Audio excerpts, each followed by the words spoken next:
Hello, good morning, everyone. Thank you very much for joining our first Air Quality Community Practice Tech Talk. I welcome you to this new stage we call CanAIRy Learn. My name is Ana Cecilia Perales. I work as Air Quality Coordinator for WRI Mexico, and I am very happy that we are gathered again in this community of practice. I give the floor to Dr. Beatriz Cárdenas, who is the Air Quality Lead for WRI, so she can welcome us to CanAIRy Learn. Good morning and good afternoon to those of you who are joining us from elsewhere. We thank you in advance on behalf of WRI, of all the people who are part of the air quality teams, for your presence and your participation in this project, and in particular in this webinar. Today, we will be talking about where we are with the project, which has evolved from CDAQ and that we now call CanAIRy Learn.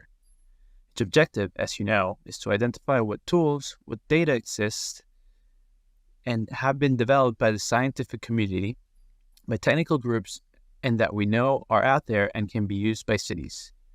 How to make these tools, this data can be used by those who are the managers of air quality in cities has been our quest.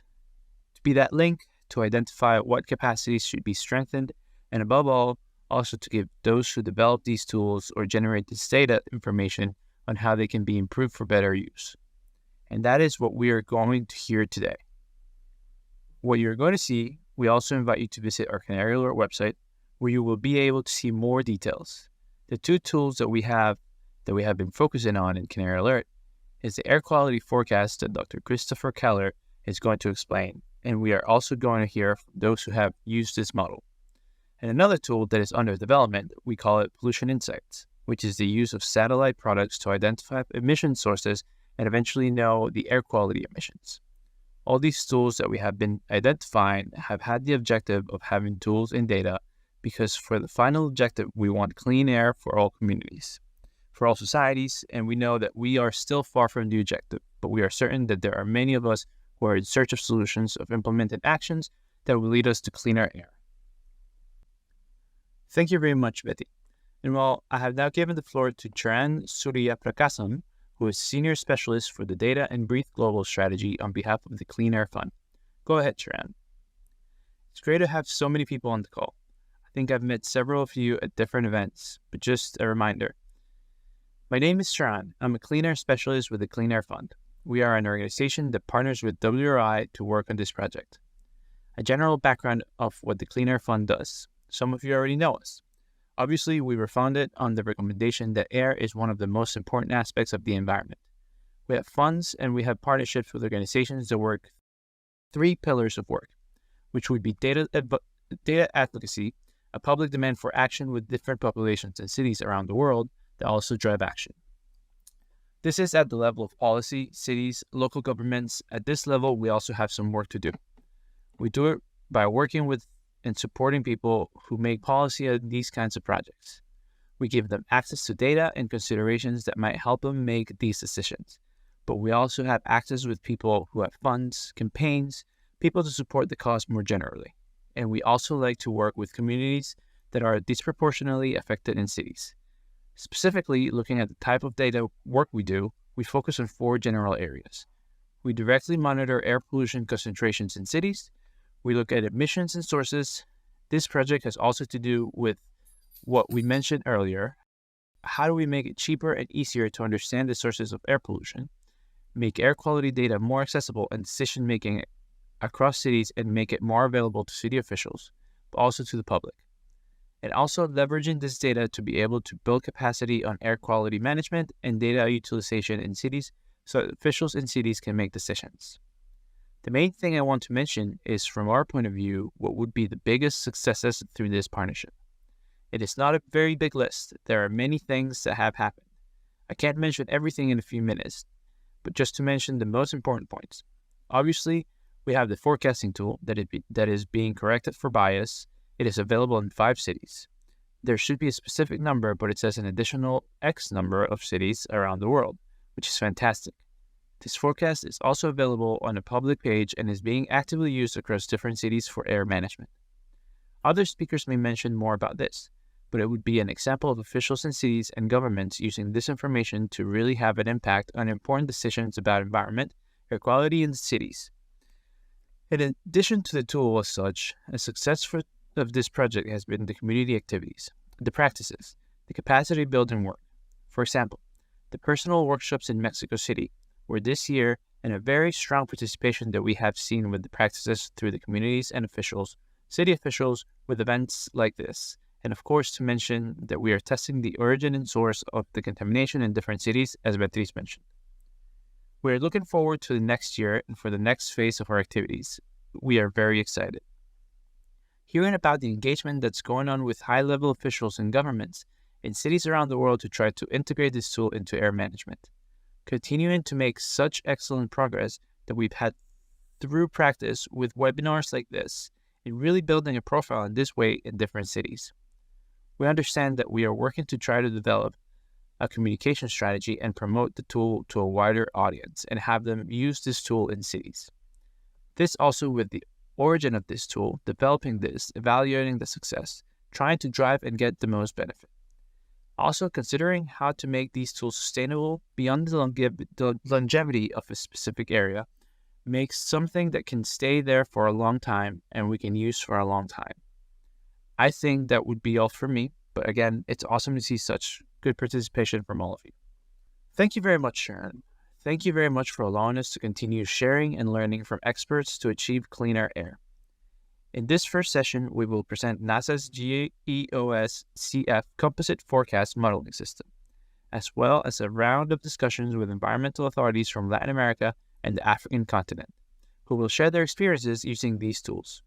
So, our session today begins with NASA's Global Modeling and Assimilation Office Senior Researcher, Christoph Keller, who is the lead developer of the GEOS-CF Compositional Forecast Model, a high-resolution model that provides global information on the composition of the atmosphere in near real time. Thank you very much, Ceci. So let's give an overview then of what would be the GEOS-CF forecasting system, and specifically the bias correction tool that we have developed. It's the work of many people that we've been here at the Global Modeling and Assimilation Office, GMAO. We have basically the research center right next to Washington, D.C. There are 5 or 6 of us who are working with the model and also with bias correction. We work with scientists, with universities, and it has helped us develop the tool, maintain it, and improve it. Our mission is to provide modeling support for all NASA missions. What we have tried to do is basically to simulate the atmosphere and also the ocean, as well as the Earth in near real time and deliver this information to all NASA missions that might need this information for air campaigns, for satellite missions, where they would require information, for example, of the compositions of the atmosphere to develop tools. This is what our office does. This is an example of our product, which would be real-time weather prediction. This is a time when the atmosphere was a little bit crazy. We can see hurricanes, we can see wildfires in North America, we can see different things that are in the ocean. Our model is capturing these specific features in real time. We make the data available, but it's designed to support NASA missions. That's our primary goal. But we have other uses. We can use the data for other purposes. One of the applications we have is to simulate the atmospheric composition in real time. That would be the GEOS composition system. It's a very new system. We start with its development or releasing the data in 2018, 2019 or so. One of the reasons why it's really new, and I want to mention this, is that recently, and with the improvements in computing resources, because of this, we can do near real-time atmospheric composition simulation. What we are showing is the product and atmospheric composition, and it's a modeling that involves a very complex task. In the 1990s, we could see that you could just do very basic sonar imaging. There was nothing in terms of prediction. Then later on, in 2005, you could finally simulate it, but it's still very basic. We have 400 or 500 kilometers. This is the resolution that allows us. Currently, we can use the model at 10 or 20 kilometers with this broader resolution, which is really pushing the limits that we can have with the computational resources available. We are using it. We are very lucky at NASA because we have access to supercomputers and we can simulate the composition in near real time with a resolution of more than 20 kilometers, which is one of the most advanced solutions anyone is doing globally. NASA's Composition Prediction System, GEOS, does this. It combines the climate prediction models in a traditional way that we have in the NASA Office for Simulation and Modeling. We combine it with a chemistry model that has 200 chemical elements. We have 250 chemical reactions. By combining these two systems and putting them together, in fact, we could produce a real-time analysis as well as a forecast of the hundreds of chemical species that are included in the chemical mechanism. This includes the pollutants that we are really interested in for regulatory purposes. It includes ozone, nitrogen dioxide, and it includes PM2.5, fine particulates. There are hundreds of chemicals, but we are really very interested in what would be these pollutants that have to do with regulation. We calculate all of those pollutants, and we do a once a day, we do a 5-day forecast. And that includes what we call a hindcast. It's essentially going back in time for one day and incorporating all of the available observations that we've gathered in that past day. It's really then similar like a weather forecast, and then using that updated information to launch a 5-day forecast. As I said, we've run this system at roughly 1/4 degree resolution globally. This is one of the highest resolution models that is out there. And one thing that I really would like to emphasize is that this is not an air quality forecast system in that sense. It is really optimized for the entire composition of the entire atmosphere. And so it includes actually 72 model layers, which go from the surface all the way to the top of the atmosphere. And again, this is because our main sort of like customers, so to speak, are the NASA missions, and these are also like satellite missions where they may need the composition in the entire atmosphere. And so we're really modeling the entire atmosphere, and this is, I think, important because it means that we're not optimizing our system for air quality forecasts necessarily. We worry that, or we really care about the entire vertical, and that means sometimes some compromises in terms of kind of like our focus is not always just surface level concentrations, but it's the entire vertical. As I said, we run this on the NASA supercomputer Discover, and just to give you sort of like a little bit of a sense, running the system sort of like the 1-day analysis and the 5-day forecast, it takes 6 to 8 hours on what will be the equivalent of 3,500 computers. So it really takes quite a bit of compute resources to produce the system. And that's also kind of at the moment the limitation in our resolution. We would love to go to higher resolution, and we are sort of like hoping that we go to 12 by 12 kilometers square soon. But we're really kind of like pushing here the resources that we have in terms of compute power. This here is an example of the output that the system produces. This here is one of my favorite pollutants, if that's not a strange thing to say, which is ozone. And I like it mostly also because it produces really nice figures. But what you can see here is kind of like the diurnal evolution of surface ozone as it's calculated by our system. Again, I'm sort of like giving you here a sense with 25 by 25 kilometers square and 72 model levels. You're actually dealing with 56 million grid cells that the model has internally. And for all of those grid cells, it calculates the composition of 200 chemicals every 15 minutes. And so it's obviously a lot of data that we produce.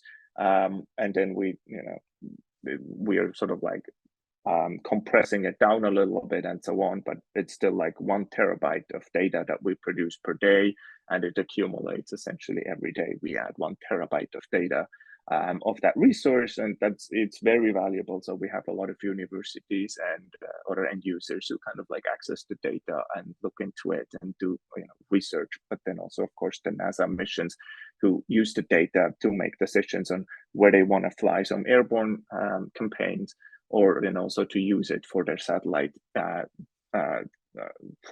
products as inputs. I want to give just sort of like 2 highlights in how we have also internally validated the system, but then also sort of like how we are actually looking at the data, because it is so much information. You have to focus a little bit on sort of like the things that you want to look at and how you want to validate it. One, of course, is that we are concerned, or we are very interested in how does the model do when there are fires. And so one of the things that we look at is we look at independent satellite observations of aerosol optical depth. In this case here is from the GEOS satellite. And then we compare the equivalent sort of like quantity produced in our system. And this here is an example from the Alberta wildfires over Canada in 2019. So on the top, this is the model simulated aerosol optical depth for 2 different days in 2019, where there were strong fires over Canada. And then at the bottom, this is the equivalent from GEOS. And what you can see is in this case here, actually the model that sort of like captured really the evolution of the plume and also the location of the fires fairly well. The triangles are the little fires. We do get that information from the satellites. So whenever we update our model, we incorporate satellite information about where the fires were, and then we let essentially the model and the chemistry and the transport distribute the plume, and then we just here's a comparison on how that actually then compares against actual observations. And so we see that the model did a pretty good job here. Early on, the wind would transport the plume westward, and then it flipped the direction and it went eastward, and you can see that the model sort of like captured that properly. And that's important, of course, also for forecasting, air quality forecasts, is that we want to be able to make the smoke plume forecasts properly. And in general, we find that our system seems to be doing a pretty good job in that regard. This year, I'm in Washington, D.C., and we had a lot of smoke from the fires, and the system actually predicted that correctly and when the fires would hit the DC area. And so this was just another validation that in general, the system seems to be doing okay for smoke forecasts, at least sort of like in a qualitative fashion, and when the smoke plumes are going to hit an area. Another example that I like to highlight is to ozone anomalies. And that's something that, especially in the US, has a lot of attention there, is that we know that there are areas in the US where you can get quite a lot of ozone during the summertime. And of course, there are other areas in the world where that's the case as well. And generally speaking, is all of the chemistry models have issues in simulating surface ozone properly, because it's a very complicated chemical to get it right. And so most models tend to overestimate the ozone concentrations. But what we find is that if you actually not look at the absolute concentrations, but just at the anomalies, so you essentially, look at, is this an extreme ozone event compared to historical ozone concentrations at the same time? So if you sort of like look at the anomalies, then the model lines up extremely well with surface observations that we get from monitoring sites. So these here are sort of like anomaly plots where you show the anomalies from the observations, and we compare it against the anomalies from the model. And this is for 4 different times where there were pretty severe anomalies, either in the positive or the negative direction. And you can see that in all cases, the GEOS-CF system was actually in very good agreement with the EPA surface monitoring observations. And so I think this is a very promising way of sort of like analyzing the data. Again, this is, I think, relevant for also air quality applications, where you may not just want to look at the absolute value of a prediction, but sort of like put it in context in, well, what was it a year ago, 2 years ago, 3 years ago? Is this sort of like an extreme value compared to what you would expect at the given time? And for ozone in particular, we find the GEOS-CF does capture sort of like those anomalies extremely well. And we're now actually publishing those anomalies also in real time on our site for ozone, because we have gotten a lot of interest from end users to, hey, can you share those anomalies? They could be very useful. And so we have now started sharing those on our site. Now, of course, we know that our model is not perfect, and in particular, it's not perfect if we compare it against a surface observation that may not be representative for the same area. As I said, the model simulates sort of like the air quality at a 25 by 25 kilometer square grid cell.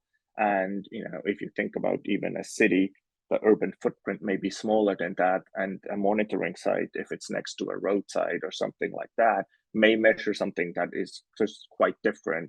So we have always found it difficult to just compare the model output against an observation just as it is. But one of the things that we have found that is can be very effective is if we do a bias correction using machine learning. And this seems to work extremely well. And so an example here is shown here. This is for a monitoring site in Washington, D.C. We know that site extremely well because we're pretty much next to it from our office. So we like to develop a lot of the tools there because we can also go to the site if something's kind of like looking strange in terms of the observations or so. But so this is the example. And then what I'm showing here is the black line is the observation at that location from 2018 through 2020. And then the gray line here is the model as it predicts essentially surface nitrogen dioxide at that site. And this is without the bias correction. And you can see that the model here is a bit higher. It does capture the seasonality extremely well, but it tends to be just higher than the observation. Again, this is not a fair comparison because the site itself is sort of like a point measurement, while the model is representative of a much wider area. But then what we can do is we can look at the full historical record and we can train a machine learning model that sort of like does a bias correction based on features such as like what was the meteorology like, where was the wind coming from, and all those sort of like inputs. And then if we apply that machine learning bias correction, we can make a prediction that I think is much more representative for that particular location where the observation is being taken. And so this is a very promising approach because you can then apply this bias correction also to your forecasts. And if you do that, you get what we call a localized forecast, which really essentially tells you, hey, this is what we would expect that the measurement site is actually going to measure at that particular location in, let's say, 3 days from now. And so this is something that we have found that end users find extremely useful. And so we're now producing those localized forecasts for many locations all over the world, and then we share them on our site. And I'm going to talk a little bit about how we're going to do this in some more detail. I should mention that this method really is limited to locations where you have surface observations. So this does not work for locations where there's no observation available. You need surface observations and you need at least 1 year of a record so that we can apply that bias correction to it. As I said, we are sharing all of the model output that we're producing. We're sharing this through different outlets.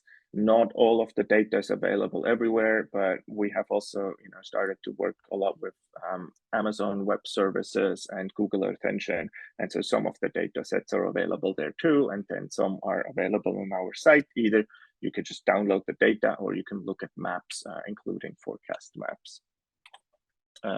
And of course, so there is another tool that we have recently developed, which is the mapping tool. And this one is really quite interactive. You can go in a map and you can click on it and then you get the forecasts.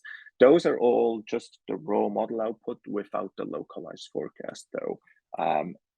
For the localized forecasts, we're sharing them through other sources. And then this is really where WRI also comes in and helps us in sharing the data and putting it on an interface that hopefully makes it easier for people to access. I mentioned the localized forecast. They can really be done for any location with observations. And so we have now applied them to many locations here. I just showed 2 examples in Bogota and Monterrey, where I ran sort of like that bias correction model. And then it does a much better job in sort of like matching the observation, which here is in red. And the black one is the bias corrected model. And you see like if there are any biases, sort of like those are actually corrected quite nicely by the machine learning methodology. So we have been very interested in working with WRI to really share and expand the localized forecast capabilities, because at some point we're sort of like what we feel like this is as far as we should go in terms of producing the data, and then it's someone like WRI is much better suited in help us in distributing it and working with end users to actually make sure that the data is useful for them and is in the format that they need and so on. So I don't want to go into too many details here. I just want to say, like, we're very happy to work here with WRI. I think this has for us been also a very good collaboration, and we have also learned a lot. I don't know why this is showing up here again. Yeah, so I don't know if there's going to be a little bit more talk about the sort of like the way that this is being shared. From our side, we're sort of like producing those forecasts at the moment, the localized forecasts, and then we're making them available. And then we're happy to have a partner like WRI who grabs the data and then, it takes it from there. I do want to highlight, and this is the last slide that I have, is that we are currently working on a new interface to enable an on-demand access to the localized forecasts. At the moment, one of the limitations is that I'm a little bit the bottleneck, because whenever there is a new site, I have to train the model and I have to push it on a site and make sure that it's all automated. And so we're working on an interface that we got funding for, to really automate all of that process, to do it on a cloud. It's on a NASA cloud, but it's accessible from the outside. And I don't want to go into the details here, but it's really a new modern technology with the idea that end users can sort of like interact with the system more directly. They can request forecasts on demand and can even add their own sites if they want to. So they can upload observations if they want to. It trains a model, and then they can get the forecasts from that new site essentially. And they can do all of that themselves through an easy interface, and they don't need to send me the data and I have to run some code or something like that. So it should be automated much more. So we're very excited about this. We've been working on this now for a while, and hopefully sort of like within the next year or so are able to roll this out. And I think that's all that I had here. Much, Christoph. Yes, later on we're going to have a Q&A session. So now I will give the floor to Dr. George Waniki, who is the director or the leader of air quality at WRI Africa. And he's going to be talking about the Pollution Insight tool. So please go ahead. Thank you, Anna. Thank you, Christoph, for that very stimulating presentation. I have to say, when we were designing the CanAIRy Learn, the major question behind our thoughts is how can we design something or an interface that translates some of these scientific and public investments to something that is usable at a local level, to supporting decision making at a city level, and also even at an individual level to support individuals and institutions make decisions to reduce air pollution or exposure to it. And some of the things that we did during that phase, the first phase of CanAIRy Learn, is actually ask ourselves, what are some of the questions that policymakers are struggling with in the global south? Some of them which include limited data availability. For example, if you look at the city of Nairobi, by that time, there were only 2 stations that the data was available publicly. If you go to Kampala, they had a little bit more stations, around 15 stations. In Kigali, there was around 7 stations. In Accra, the stations that we got had, I think we got around 5 stations also. So in terms of understanding what's happening in air pollution space, that was a major challenge. Then the opportunity of translating some of these tools to tools that make sense to policymakers and to people who want to make decisions was very critical. And that's why we had this partnership with NASA to develop these forecasting model. And also for WRI, our main role was actually trying to translate that model to something that is useful for the cities. And some of the African-based policymakers will be sharing some of the envisioned activities for the next 1 year, how they are planning to use these models to inform their day-to-day decisions or their day-to-day work in protecting the populations against exposure to air pollution. And the initial ideas we had was a policymaker or a person running the air quality for a city would be very keen to know when are these episodes coming and what do I need to put in place, who do I need to communicate to, and these are more of the next phase, the next 1 year. If you just go to the website that was provided by Beatrice, it's a very useful or very easy to use tool for you can just log in and kind of get the quick forecast very quickly, especially for PM 2.5 in the Global South. We do have a couple of stations that do this. Also, as the cities continue to grow and to make more investment in their quality monitoring, they can have even more representative data from this model as they continuously upload some of this information. The other things that we were considering is not only for policymakers, but also for people, for example, in the city of Nairobi. I have interacted with a lot of people who actually have asthma and other oxidative stress diseases, and sometimes they're not able to make a decision. What time should I go home? What time should I go to work?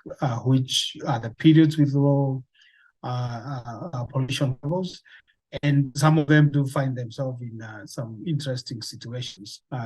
There was one of the stories I heard from a senior person from Nairobi City County who is suffering from this oxidative stress. And sometimes when they're going home, they encounter these heavy pollution episodes, and they usually get those asthma attacks.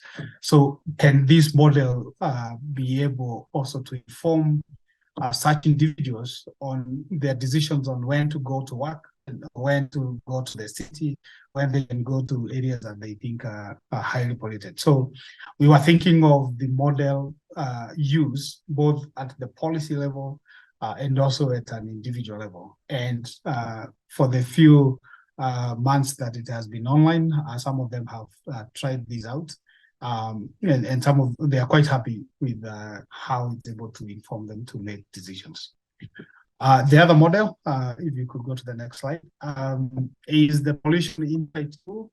This is a tool that was also developed during CanAIRy Learn phase 1. And the focus for this was mainly to help policymakers kind of have a better understanding of what are the major sources of air pollution within the city. I think the figure here, this is not one of the African cities, but this is one of the cities where the model is working quite well. It does help the city understand, for example, what you're seeing here, that figure is for NO2 pollution, and then you do a back trajectory analysis on it. Then you're able to identify what are the major sources. Once you identify these sources, then you're able to have very targeted interventions for these sources if you understand their relative contribution to the overall citywide pollution levels. And so once you take those actions as a policymaker, you can come back later, a couple of months later, and see, have we made any strides towards reducing emissions from these particular sources? When we were developing these, we thought it would be mainly for use for people who are working in the air pollution space. But one of the things we have learned in Nairobi, that the tool can actually be used by people who are beyond the air quality space. For Nairobi in particular, the pollution insight tool is being used by the team that is trying to rehabilitate urban rivers, and they're using the tool actually to map out what are the major methane sources. Once you get the methane sources, then you know that is potentially a source for untreated wastewater, and there is need to address that. So the model has proved to be very useful beyond the air quality work. And also, as we move to the second phase of CanAIRy Learn, then we are going to engage the city on how to use the model and how they can use it to identify the major sources. So basically, that is it for the two models and how we are working with the cities. And I'm very sure later on, Sarela will be sharing with us some of the ambitions or the county or the NEMA is thinking on how to use this model to advance the work. Thank you very much, and I give it back to you. I will give the floor to Betty so that she can help us moderate the first section. There have been some questions that have been asked in the past. So the first one would be addressed to Christoph Keller. So Christoph, you mentioned that there is no perfect model, of course, but throughout the years, models have been perfected. But when it comes to the localized forecast model, you mentioned that data are required, surface observation data are required, and you mentioned the year. But can you please talk more about something that we have found jointly?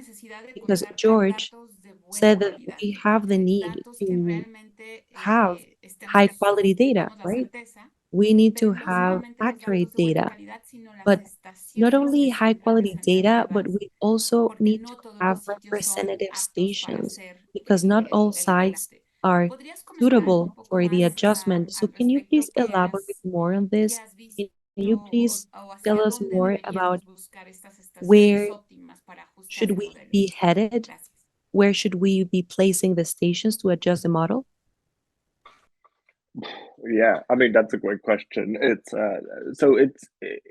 definitively true that a obviously the better the data quality, the better is the bias correction going to be. And so in particular, we have found that a little bit with sometimes with low cost sensors that they can drift, and that can obviously be an issue. Or even with monitoring great data, if it's not yet sort of like quality controlled, then the bias correction is not as good as if you get the quality controlled data. So all of that will be expected. In terms of the where to locate it, that's really something where I feel like it's from our perspective, it's very difficult to say. That's something that I feel like it's quite often it's kind of like the local air quality managers that have a sense of also what kind of information they want to get out, right? Because sometimes you may want to actually say like, I want to know how polluted it is next to a road, or I want to know what the background pollution is. And so I think it's just important that you always have to put it into context. Again, when you do the local bias correction, you bias correct to that particular site. And this is one thing that we have sometimes struggled with a little bit, is to kind of like understand what that site actually means. Because again, there are sites that are next to a polluted source, and so you would expect it to be high. And then was like, hey, our model is too low, but it could be the opposite too, that it's a background site and the model is too high. And so this is why we feel like we don't necessarily have the expertise to interpret the observations. So we just say like we're trying to match the observation, and then that's kind of like where we hope that a local expert can really take over and interpret it properly. But yes, it is. I certainly agree in terms of sort of like the data quality and also the length. What we have found, and that's not surprising, is the more data, the better. But also one of the things that we are starting to play around with is what if we keep learning essentially at that particular location. So we retrain the model over and over again as more data comes in, and we do find that that improves our forecasts. Again, that's not necessarily surprising, but that's part of the thing that we're working on in the new tool, is that it's easier to update the location to just say like, hey, we now have more observations, let's retrain the model. And that definitely helps with the localized forecast. Much, Christoph. Yes, I agree with you. This is something that this collaboration with the experts in the cities allows us to do. It allows us to determine what are the stations saying, what are the goals. We often think that the stations have the same goal, but that's not the case.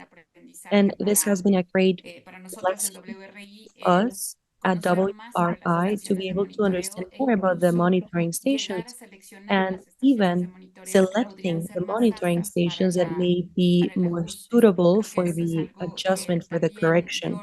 That's something that we saw. George and I realized this in the stations, especially in the low-cost sensor stations, because we were like, okay, sometimes we want to have more stations and we are monitoring maybe sites that are not the best for correcting the model. So those have been the most important lessons. So George, you talked about the last year of lessons in which we used low-cost sensing stations.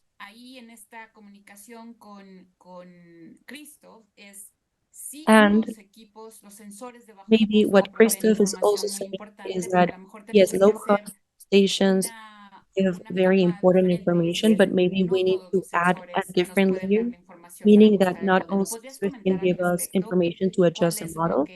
So can you please talk more about this? What did we realize? What did we learn after a year of working in 4 different cities using low-cost sensors? Yeah, thanks, Beatrice. I think it's good actually to set the background for this. The reason why we actually try to use the model with the low-cost sensors is because most of the cities in Africa do lack reference grade monitors, and what we have access to, or what most of these cities get the data for air pollution is from low-cost sensors. So also in the last 18 months, we were actually trying to pilot the model and see how well does it can it ingest the low-cost sensors and give data that really reflects what's happening in the city. So that posed some very interesting challenges, because first of all, we needed to make sure that the low-cost sensor data is reflective of the city, is of good quality or quality good enough to be input in the model. And some of the participating cities, maybe they are part of the webinar, they are seeing we provided stations, 20 stations, 30 stations, but what we can see in the model are 2 or 3 stations. Is because when we did the analysis for the data and checking on the data quality, most of the stations did not meet the minimum requirement. So we decided not to put those. And maybe in future, we'll engage the cities with other partners on how to improve the data quality. But for cities that provided data from low-cost sensors that at least went through the data quality check and passed, then those are some of the stations you are seeing in the model. Mainly because of lack of data, this was a major challenge. But again, there were cities like Kampala, where the low-cost sensor data, some of those stations are collocated with reference grade monitors, and there are very good correlation between the 2 instruments. So in that case, it was very easy, and that's why you can see Kampala has a lot of representation. But one of the challenges we realized is most cities are struggling with data availability from reference grade, and even for cities that do have several low-cost monitors, the quality of that data is not high enough to be input in the models. And that's, but I think as we move in the future, for example, I know in Nairobi there are additional 15 stations. Maybe once we collect that data for another year, then you'll be able to be seeing more stations for Nairobi, and this will continue for the other cities. So yeah, thanks, Beatrice, and back to you. So much, George. I think you mentioned a very interesting topic that all the states, especially in the southern hemisphere, have reference stations, and you said that we need to use data coming from low-cost sensors. So I think that we know what data, what characteristics we should be requesting so that the model can be corrected. So I will go back to Christoph. I have a question for you. We have seen that most of the monitoring stations in the southern hemisphere don't necessarily have ozone data, although most of these stations especially those that have low-cost sensors, measure PM2.5, but we know that ozone is not a is a considerable problem, but we do not measure it. Said that some models indicate ozone levels are not healthy, not only for human health, but also for ecosystems. And you said that this can be an increasing problem or like a growing problem. So, do you think that many cities can use the forecast that GEOS-CF creates for ozone while we find more data to correct the model, data related to ozone? So, how can this be used in the short run? Understand what are the forecasts and the ozone levels in the cities? Yeah, it's a great question, and ozone is tricky because, as you say, that we don't have that many surface observations, and the satellite products are not great for surface ozone because you don't really see surface ozone with the satellite. So it's one that it is a challenge. What we have found, and this is what I really wanted, and also that's why I sort of like showed it in the presentation, is that even though we may not be getting sort of like the absolute concentration rate in the model, we tend to be actually doing very well with kind of like the extremes. So, if you put it into context and say like, hey, this is really high ozone, then that's actually something that the model seems to get right. And part of that is simply because ozone is much more than other air pollutants. It's sensitive to the environment. So when it's hot or where you have a lot of sun, when it's dry, you tend to have a higher ozone concentration because it's chemically so much more reactive. And that's something that the model actually captures pretty well because the weather is something that we have a lot more observations. And so we're doing, fairly well with kind of like capturing the weather. And so putting it into context is something that I think could help in other places too. We have done all of the sort of like the anomaly work we have done over the US, where we have a lot of surface monitoring sites. But we are interested in looking at this at other locations too, and we would expect that the model does well with sort of like the extreme values. So I think this might be a way to actually sort of like look at this, where we just accept that we may not necessarily know the absolute concentration, but we can really make a prediction. It's like, hey, I would expect ozone is going to be unusually bad 3 days from now, even compared to what you would expect normally, or oh, it's actually going to be quite a bit cleaner than typically at this time of the year. So that type of information, which can also be very useful, I think that's one that you can get from the model. Thank you, Christoph. Yes, completely agree. And I think that being aware of the event of heat islands, I think that that could be very valuable information in terms of whoever is living those events, but also notifying the population and how to protect themselves. So thank you so much. Thank you so much, Christoph, Betty, and thank you for this exchange. The second part of this call is going to be a discussion between three members of the community. So we're going to welcome Armandina Vandel. She's the Director of Air Quality in Nuevo León. She's Air Quality Agency Director. She is specialized in air pollution, and she has a master's in engineering with a focus on environmental sciences. We also want to welcome Edison Ortiz, who is the coordinator of the Atmospheric Modeling Center from Bogota. He is an expert in science of the atmosphere and climate change. We want to welcome also Celea Okot. She is the manager of the National Authority for the Management of the Environment from Kenya. So thank you so much for everyone. Thank you for your time, and go ahead, Betty. We're going to start the discussion. First of all, thank you so much, Armandina. Thank you, Edison. Thank you, Celela, who are here with us today. I understand that we were doing these questions. These were some questions for each one of the panelists. First of all, we have Armandina. Is Armandina around? Yes, I'm here. Perfect. So, Armandina, we want to know the experience that you've had in the case of Nuevo León, you are one of the first cities in the area of Monterrey, in the metropolitan area. Not just being so enthusiastic of being part of the project, you have shared your data, you have been cooperating with the project for more than 3 years.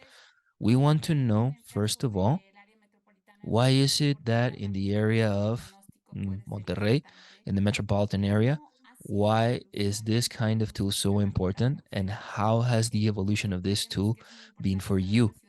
We consider that this is going to be very important for other cities where we know that they need those tools, but it is very important to figure out how this process is going to look like so that we can use those tools. How have you seen that evolution, and how do you use it? Thank you so much, Dr. Beatriz. Forecasting is a fundamental tool for us. What we have is peaks of concentrations. Just to give you a little bit of background, we are a highly industrial area. The metropolitan area of Monterrey is concentrating 95% of the population from the whole state of Nuevo León. We are talking about more than 5 million inhabitants. And so besides that, the metropolitan area is a valley.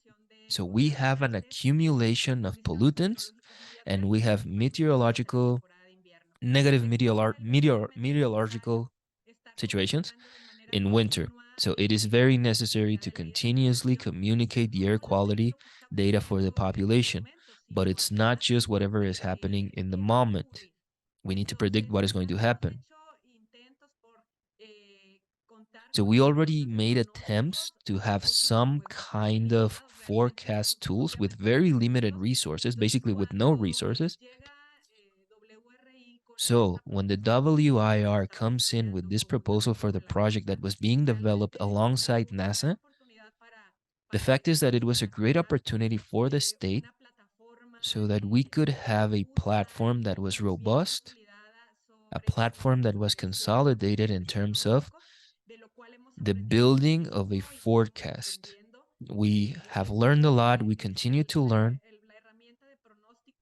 The forecasting tool that has been given to us is giving us very valuable information that we are going to communicate mainly to officials of the city at a high level.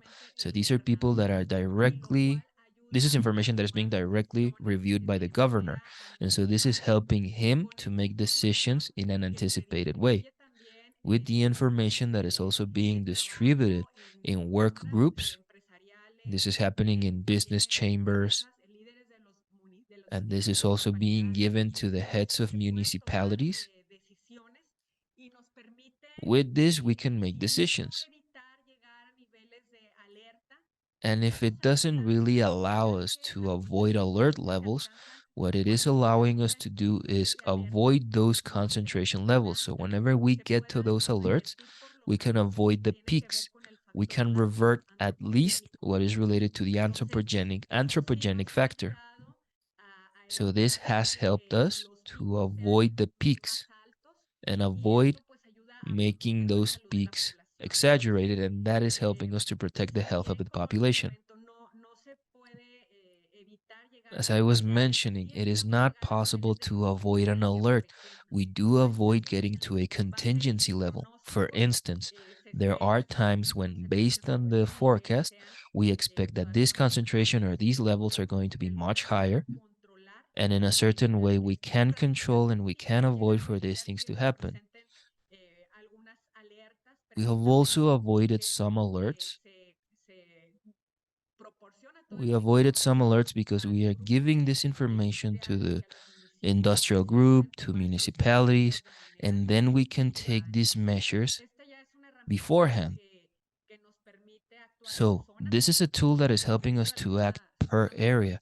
So within the metropolitan area, we have different locations that have different features.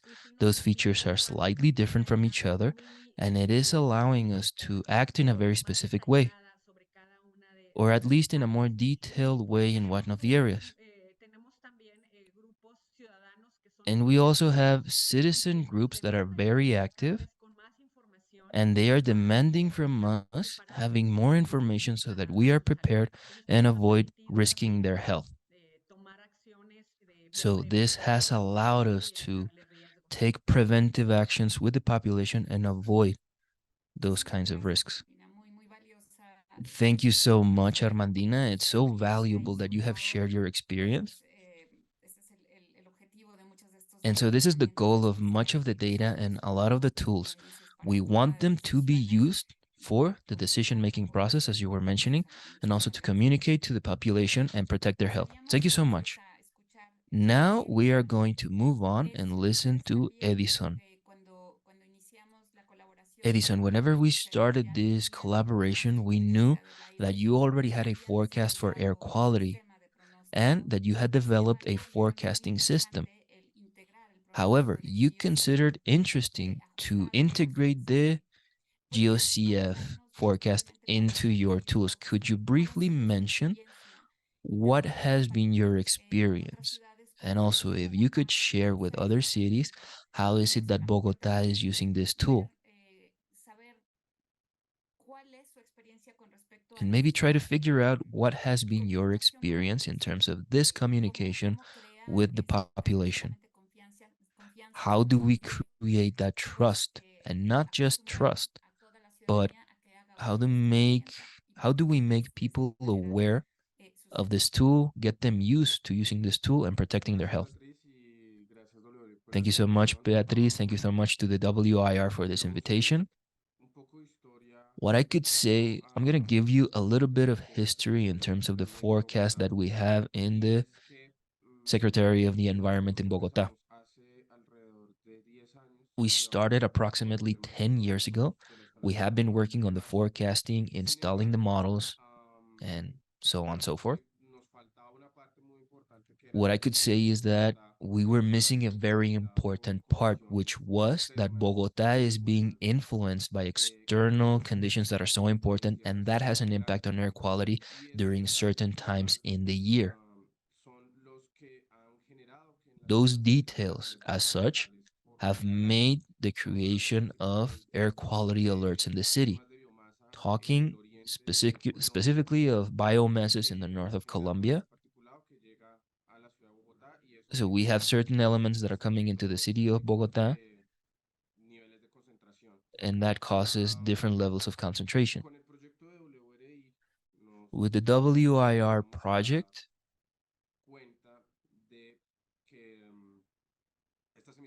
we started to notice that these emissions were more important. They were more important than what we thought. It was more important, and it was bigger than whatever we could quantify. And we were able to work in order to strengthen those conditions and to improve those models for air quality. That was done on principle. And also we were able to extend that analysis and being able to use another alternative forecasting tools within the set of information that we are using, as well as the model that has been adapted with machine learning. We are using the base data that GEOS-CF is giving us. And so in this way, we make our own adjustments for biases. And this has allowed us to have a very robust forecasting. There is a challenge. Once we solve the technical aspect, then we have to then move on to the communication challenge. At the beginning, we had to convince the decision makers before we went and talked into the population as such, because before these tools existed, before we integrated those modeling tools at the regional level, our models weren't really working well on certain seasons. On those seasons, the region impact was very important. That removed a little bit of credibility for the model during these episodes. However, with all of these efforts, a very important criteria in Bogota, a very important criteria that we have in Bogota is to declare this for the processes. If we can see that the quality of the air, specifically because burning biomasses or something that is negative in terms of the environment, we issue an alert,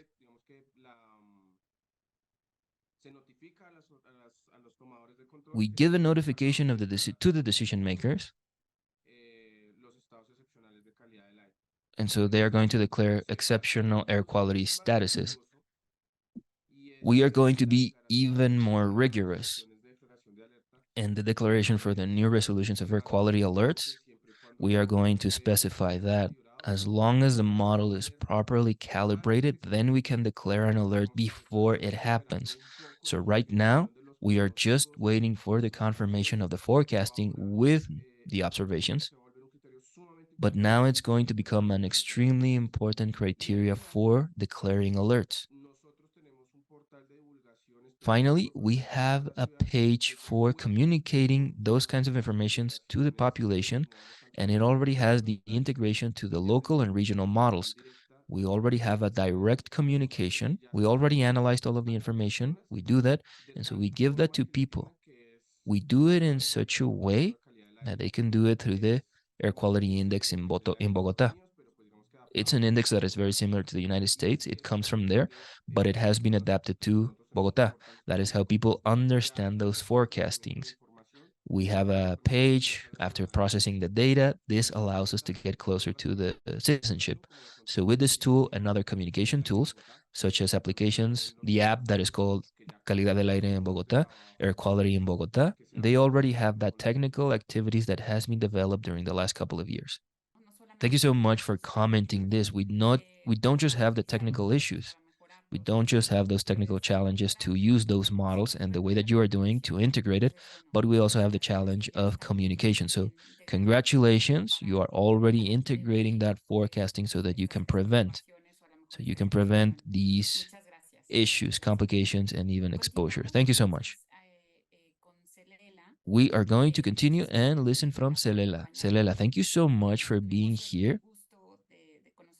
So we had the pleasure of meeting Celela a couple of months ago in person. She came along with us during a training that was done in Mexico City.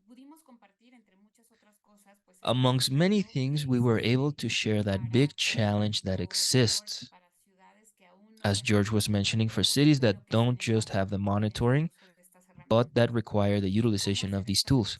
And how are we going to do that transition in order to utilize these tools even when they are being developed or improved? So Celela, could you just mention what is your vision for these kinds of tools in terms of your requirements in cities, for instance, in Kenya, specifically in Nairobi? But I would really like to know from you, what is that other reality and what is that other requirement for these kinds of tools? And how do you see that the forecasting that we already have in a monitoring station from Nairobi, how can we expand that to other areas? Thank you very much, Beatrice. I am grateful for WRI for giving me this opportunity to share experience and what we think should be better for us in Nairobi specifically, but largely in Kenya. And I'm happy to also say that I was a beneficiary for this training on CanAIRy Learn. And I found it a very important tool that, as mostly for developing countries like Kenya, we need to take it because it's not gonna cost us anything extra.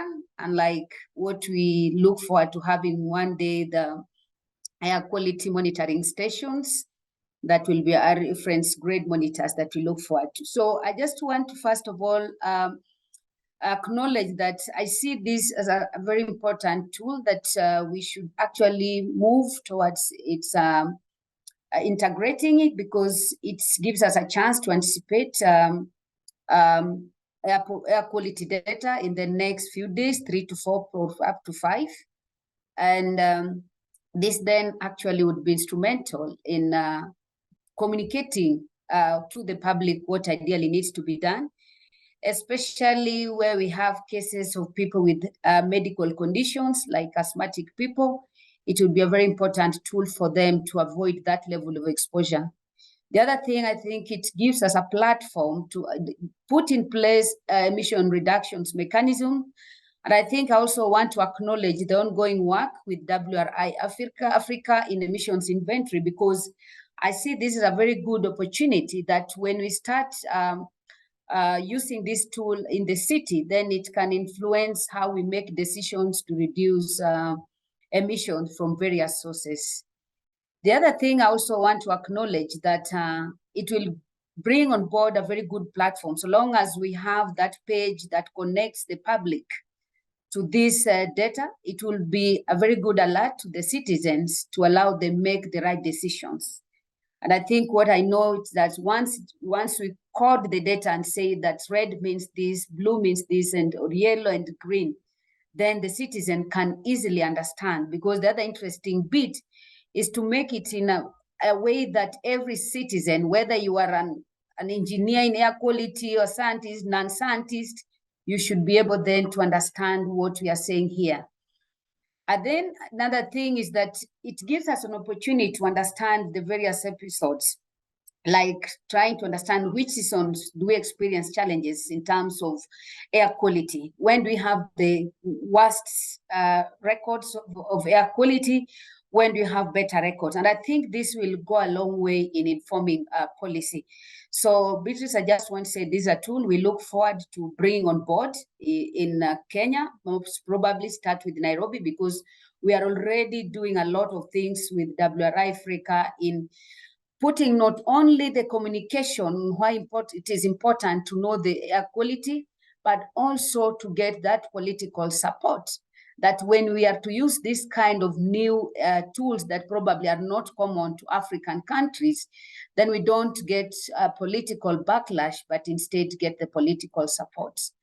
So in terms of what I look at requirements, one, of course, I want to say that the technical expertise, not necessarily within government, but partners like WRI is here. And one thing I also must commend them for is the buy-in they have been able to help us achieve with the political face of the city county government of Nairobi. And so that to us is already a strength that is already well established here in Nairobi. And one thing that probably is to have the person, the capacity to develop that access to the data, and also how then do we interpret the data to communicate to the general public. That to us will be a big requirement. Then in terms of capacity to host it, I think it might not be because I think we will only be receiving much more of the data. And so I think at institutional level, we should be able to have this. So the key thing is how do we ensure that then do we involve public to be able to access that website or that page so that the data is readily accessible to them, because NEMA will not be every morning giving those alerts, but we want that every citizen should be able to access it at the least cost possible. So those are the things that we would want that as we roll out this, those are the considerations that we do. And of course, finally, making it palatable, making it understandable, that we don't talk about the milligrams per nanocubic meter, but we talk about high level of pollution that can easily be understood, and what then is the recourse, what kind of mitigation or what kind of response do I need to respond to that? Thank you, Beatrice. Very much, Celela. I think you were on point when talking about a point that Edison mentioned and a point that Armandina mentioned. We have a technical challenge, as you said, the expertise, the technical expertise is needed to correct the model. Then the main challenge is how we can communicate those micrograms per cubic meter. What do they mean in terms of exposure or risk? That's something that we need to be working on with our communication colleagues and with other sectors, other key sectors, for example, the health sector, because I think this has been in stakeholder. I would like to hear from our panelists, Edison, Armandina, and Zelela. Since in this session we have one of the developers of this tool, which is a forecast tool, could you please make a comment about your perspective from the cities, have you identified the needs of your city? So from your point of view and from the view of the developer, what could the developer do to cater to the needs of your city? How do we manage like an interaction between users, which is you, the point of view of the cities and the country? How do we make a connection between the end users and the developer, which is Christoph? What can he do to keep the collaboration between users and developers, and how can he also involve organizations like WRI that are trying to bridge the gap between the communities? The GEOS-CF model uses a lot of global emission inventories that are taken from satellite sources, and there is a lot of secondary information. So since we already have this bridge, we as Bogota, we have an inventory, a local emission inventory, which is very robust. That means that it allows us to categorize the quality of the atmosphere locally. So I don't know if we can perhaps create a bridge so that our model can collaborate with the GEOS-CF model so that we can have a detailed inventory of the region or of the city or their forecasts. Because something that we have realized is that when we conduct the analysis with GEOS-CF without the bias correction with machine learning, we see that the results in Bogota are being underestimated, and the emissions of Bogota perhaps are being underestimated, or the emissions of the region are being underestimated. So I don't know if there is a possibility to work jointly to take into account these emissions that we are calculating up to 2022. We're trying to focus on the most recent data, but I know that this is key so that the forecasts are reliable. Yes, thank you, Edison. And that's something that we have discussed with Christoph in the past, and Armandina also talked about this, and Celela as well. There have been efforts coming from other cities that have wanted to create more robust inventories, just like Bogota, inventories that are more realistic and are more adjusted to the conditions. Yeah, thank you. And thank you for mentioning that about the emission inventories. We would love to incorporate those. And we have tried that with Rio de Janeiro, and there it didn't make a big difference, mostly because that emission inventory was extremely local and it was traffic only and it was Rio only. And so it was essentially not really moving the needle. And our emission inventory was pretty close to that one already. So there was not much of a difference. That doesn't mean that this is the same in other places, especially if what we have right now is maybe a bit further away from what it should be. So I would love to put that in, and it's actually quite easy for us to sort of like swap emission inventories or add them. So yes, I would love to. So if there's a way for us to sort of like get that emission inventory, then I will be more than happy to put that into the system. So yes, I would love to. And that's not just for this location, that's sort of like in general. And frankly, that's one of the motivations for us to do that kind of work, where it's like an ideal feedback loop, right? If we get some information back that we can then use to improve the model, then that's a win-win. So yes, that would be great. Thank you so much, Christoph. We're going to focus on that. Celela, please go ahead. Apart from what Edison has said, looking at one that I liked what Christoph talked about, the public interface. And I think that's an area that would be in our interest because we have young scientists for them to train and learn and perfect that. We don't have to be waiting for Christoph to come on board and his team. So I think that is something that we'd really appreciate if NASA could strengthen. Whatever you say to the public means a lot, station you've had over the years.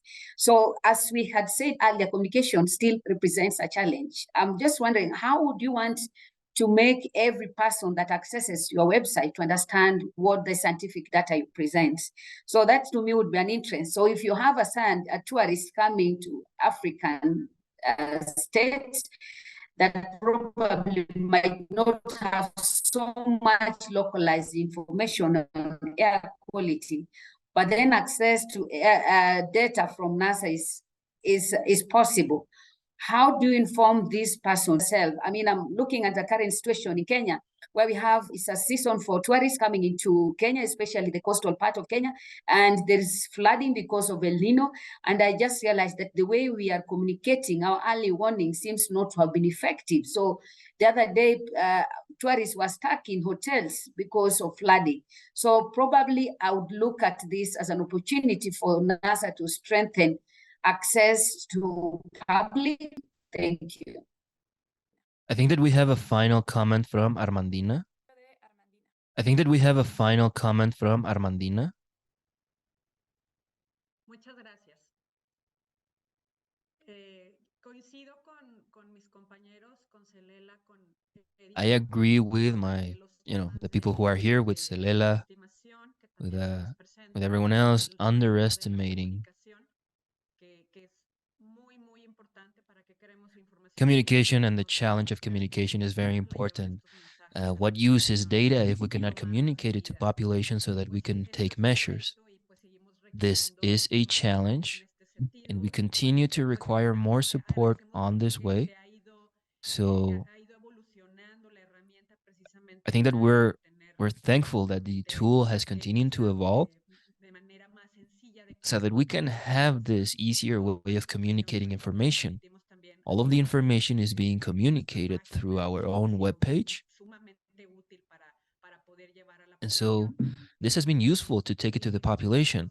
But we have different levels of population. We have a lot of knowledge, a lot of people are interested, and other people don't really care. We want to create more interest on these people, on this group of people. Something that we have already discussed with Dr. Betty, and something that I just want to mention.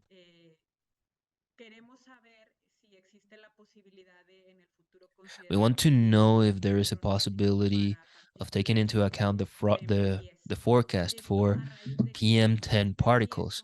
This is because PM10 are still a very relevant issue on our metropolitan area. It is the main pollutant, and it represents the most amount of days on that rule, and it causes us to declare alerts in the metropolitan area. So my request is following that line. So I just want to ask, do we take into account in the future forecasting PM10? Thank you so much. Yeah, I can just quickly comment on that. It's that there's essentially no reason why we cannot do a PM10 forecast. It's both of PM2.5 and PM10 are not a direct quantity in the model, but it's sulfate, it's nitrate, it's all those different particulates, and then they make up PM2.5 or PM10. So there's no reason why we couldn't do it. Historically we have now moved away a bit from PM10 because from the health impact, this PM2.5 is typically more relevant.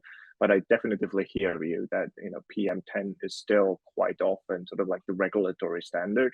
And so that's useful. So I do think that's something that we have now gotten that request a couple of times, that we could probably sort of like add PM10 as one of the fields that we can look into for sure.